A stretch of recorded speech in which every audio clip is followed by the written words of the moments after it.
कामचोर बहू। कांता बहन की 2 बहुएं थी, बड़ी कल्पना और छोटी प्रिया। कल्पना का जैसा नाम वैसा ही काम। सारा दिन कल्पनाओं में रहती, ना कोई काम करती न कोई धाम।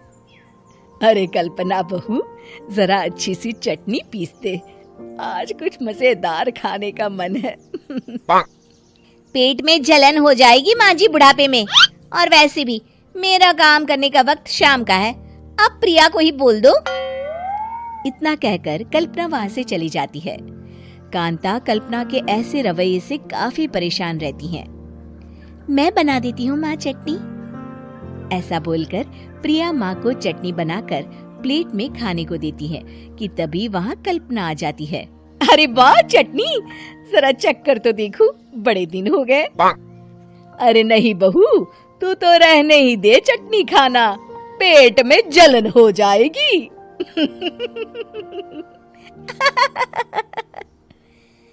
इतना कहकर कांता और प्रिया दोनों हंसने लगते हैं। कल्पना सारा दिन या तो मोबाइल में YouTube देखती या फिर सोती रहती। उसका कमरा भी बिखरा और गंदा रहता। एक दिन कल्पना का पति अशोक उससे कहता है, अरे कल्पना, जानवर भी उस जगह को साफ कर लेता है जहाँ वो बैठता है, तुम तो इंसान हो, कैसे इतने गंदे कमरे में रह लेती हो? देखो सारा सामान यहाँ वहाँ बिखरा पड़ा है। ज्यादा अपनी माँ का बोल ना बोलो। हाँ, कमरा तुम्हारा भी तो है, गंदा लग रहा है तो साफ कर लो। पता नहीं तुम्हारे साथ मैं कैसे जिंदगी बिताऊंगा। इतना कहकर अशोक वहाँ से चला जाता है। कल्पना बस खाना खाने कमरे से बाहर आती और फिर से कमरे में चली जाती। इससे कांता बहन काफी परेशान रहती। एक दिन प्रिया कांता से कहती है, माँ, मैं सारा दिन काम करके थक जाती हूँ, आप कल्पना दीदी से कहिए ना कि सुबह और शाम का काम बांट ले, मैं तो अब सिर्फ एक वक्त का ही काम करूँगी। हाँ। अरे तू वो भी ना करना, एक बहू तो कामचोर थी ही, दूसरी भी आ गई काम ना करने के बहाने लेकर। तभी वहाँ प्रिया का पति रमेश आ जाता है। माँ, मैं देख रहा हूँ भाभी कोई काम नहीं करती, प्रिया सारा दिन घर और रसोई का काम करती है, अब कुछ करो ना माँ। कांता मन में कुछ सोचती है और कल्पना के पास जाती है। कल्पना फोन पर मेकअप करना देख रही होती है। कल्पना, तुम सारा दिन बस मोबाइल देखती हो, घर का कोई काम भी कर लिया करो। प्रिया सारा दिन काम करके थक जाती है। आज से मैंने फैसला किया है, एक वक्त का काम तुम करोगी, सुबह का खाना तुम बनाओगी और रात का प्रिया। आप लोगों ने काम को हव्वा बना रखा है। अरे पता नहीं थोड़ा सा ज्यादा काम करने में आप लोग घबरा क्यों जाते हैं। और हाँ, बहुत ज्यादा प्रिया की तारीफ मत करिए मेरे सामने, बड़ी बहू तो मैं ही रहूंगी।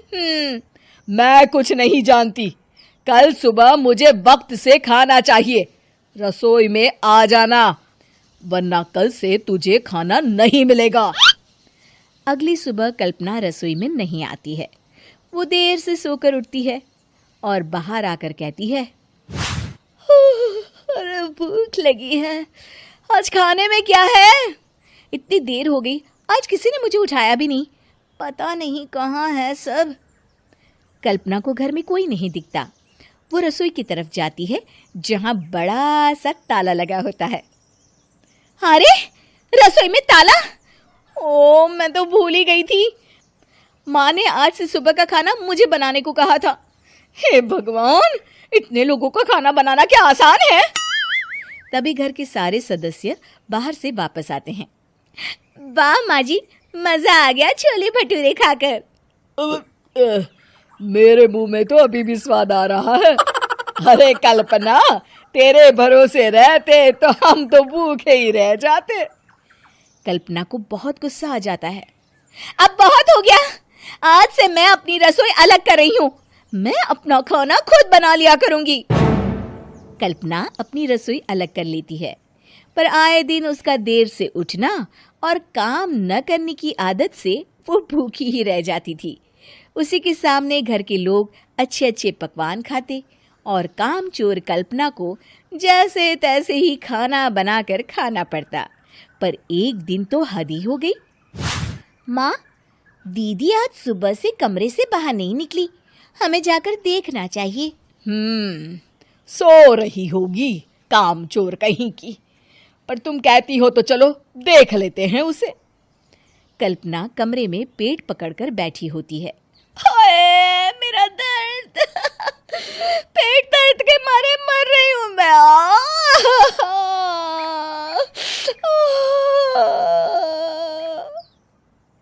अरे दीदी, क्या हुआ? पेट में दर्द क्यों हो रहा है? डॉक्टर को दिखाया आपने? माँ। कल्पना खड़ी होती है और माँ जी के पास आती है। मुझे माफ कर दीजिए, अब से मैं सारे काम में मदद करूंगी, कभी आलस और काम चोरी नहीं करूंगी। हाँ वो तो ठीक है, लेकिन अचानक क्या हो गया जो तू काम करने को तैयार हो गई? कामचोर कल्पना। माँ, लगातार बासी और उल्टा पुल्टा खाना खाने के कारण मेरे पेट में इन्फेक्शन हो गया है। काम न करना पड़े इसलिए मैं 2 दिन का खाना एक दिन ही बना लेती थी।